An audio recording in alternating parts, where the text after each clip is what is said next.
د قرآن کریم د ترجمې 9 درس سورة البقره 153 آیات.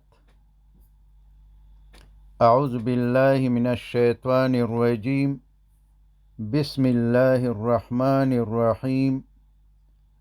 د دینا په مخکې آیات کې ذکر شو چې الله تعالی فرمایي فذکرونی، نو تاسو ما یادوي، اذکرکم، زب تاسو یاد کړم، وشکرولی، او شکر وباسئ ماته، ولا تکفرون، او کفر مکوئ، ناشکری مکوئ. نو په فذکرونی کې په دې کې ټول عبادتونه او په وشکرولی په دې کې په ټولو نعمتونو باندې شکر کول لازم شو چې د دې دواړو کارونو ادا کول دومره آسان کار نه دی، خو د صبر کولو او لمونځ په کولو سره اسانیږي. الله تعالی فرمایي یا ایها الذین، ای هاغو کسانو، آمنو چې ایمان مو راوړی دی، یعنی ای مؤمنانو،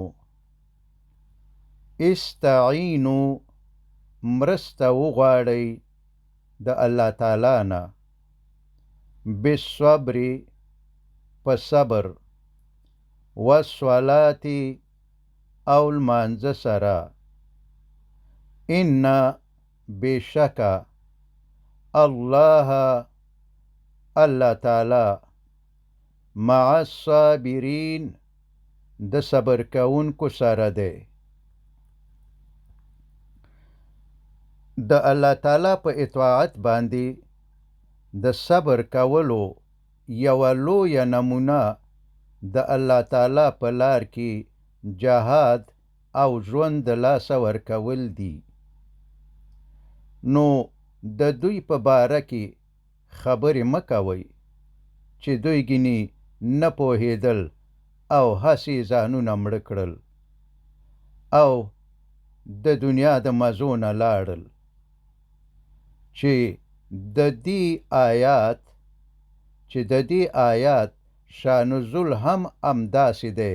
کله چې د بدر په غزا کې 14 تنه صحابه کرام رضی الله تعالی عنهم شهیدان شو، نو خلکو ویلي چې پلانکی مړ شو او د دنیا د خوندونو نه محروم شو. نو دا مبارک آیات نازل شو. ولا تقولوا، او موایي، لمن، آغا چاته، یقتلو، چې وژل کیږي، فی سبیل، په لار کې، الله، د الله تعالی، اموات، مړه. څوک چې د الله تعالی په لار کې وژل کیږي، مړه ورته مه وایئ، بلکې احیاء، ژوندي دي، ولکن، او لیکن، لا تشعرون، تاسو نه پوهیږئ د دوی په ژوند. څوک چې د الله په لار کې ووژل شي، هغه ته به جنت ته د ننوتلو دپاره د آخرت د ورځې پورې انتظار کول نه وي، بلکې شهیدانو ته مستقیما د شهادت په وخت کې جنت ته داخله ورکول کیږي. لہذا هغوی ژوندي دي، خو موږ په ژوند نه پوهیږو. او د صحیح مسلم په حدیث کې دی چې د شهیدانو روحونه به د شنو مرغانو په جوجورو کې واچول شي، په جنت کې به ګرځي او خوراک به کوي او د عرش څخه لاندې قندیلونو کې به آرام کوي. او الله تعالی مونږ د امتحان دپاره دنیا ته رالیږي او په قرآن کریم کې د دې امتحان او د امتحان د قسمونو په باره کې خبر راکوي، د دې دپاره چې مصیبت او تکلیف آسان شي. ځکه که مخکې د مخکې نه بنده ته معلومه وي چې دا د الله تعالی قانون دی، امتحان راځي او په دې کې د الله تعالی حکمت دی او زما د خیر دپاره دی، نو بیا په مصیبت صبر کول اسانیږي او د صبر په کولو ډیر ثوابونه او اجرونه ګټي.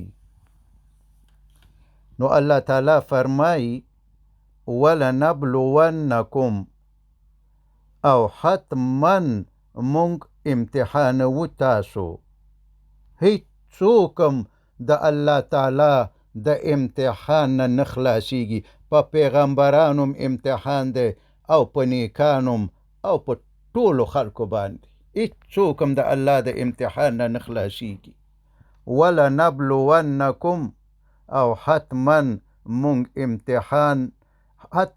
مونږ امتحانو تاسو بشیء په یو شي سره من الخوف د ویرې، والجوع او د ولږې، ونقص او په نقصان سره من الاموال د مالونو، والانفس او د ځانونو، والثمرات او د میوو، وبشر او زیری ورکړه الصابرین صبر کوونکو ته. یعنی چې په ځاني او مالی امتحانونو کې صبر وکړو او کامیاب شو، دوی ته د جنت زیری او خوشخبری ورکه. اوس الله تعالی د صبر کوونکو تعریف کوي. صبر کوونکي څوک دي؟ صبر کوونکي الذین، آغا خلق دي، اذا چې کله اصابتهم ورسیږي اغوی ته مصیبتون یو مصیبت، یو تکلیف، مثلا ویره، یا د دښمن د خوانه، یا د ولږې ویره، یا د غریبۍ ویره، خو هر قسم ویره چې ولږه د مال کموالی، مثلا بیلیاردر دی، میلیونر دی، بی حساب دولتونه لري، یو دم الله تعالی تی ټول واخلي، سوال ته احتیاج شي، یا په کور غله راشي ټول هر څه ترېنه ویسي، یا یې په ځان راشي، په خپله مریض شي، یا یې پلار، مور، زوی، خور او نور خپلوان ژوند د لاسه ورکي، نږدې ډیر چې ګرانې پې باندې هغه مړ شي، په خپله خپه، لاس یا د وجود بله عضوه کټ شي، باغونه یې تباه شي، هر څه ترېنه لاړ شي، نو بیا دا څه وایي؟ شکایت نه کوي. شکایت نه کوي چې یا الله ټول خلک جوړ دي او زه دې مریض کړی، یا الله ټول خلک ښه سرمایه دار دي، دولتونه لري او زه دې غریب کړی، یا الله همدا زه دې لیدلی یم، داسې نه وایي، بلکې قالو وایي دوی څه وایي؟ انا بېشکه مونږ، انا بشک مونږ لله د الله تعالی یو، و انا او بشک مونږ الیه هغه جل جلاله ته راجعون ورګرځیدون کیو. نو اولئک دغه خلق علیهم په دوی باندې صلوات عنایتون دی، بخنی دی، خاص رحمتون دی، من ربهم د طرفنا د رب د دوی، ورحمتون او رحمتونه د دی رحمتنا مطلب عام رحمت او عام رحمتون دی په دوی باندې، و اولئک او دغه کسان هم دوی المهتدون سملار مندون کی دی حق تا. وصلى الله تعالى على خير خلقه محمد وآله وأصحابه أجمعين.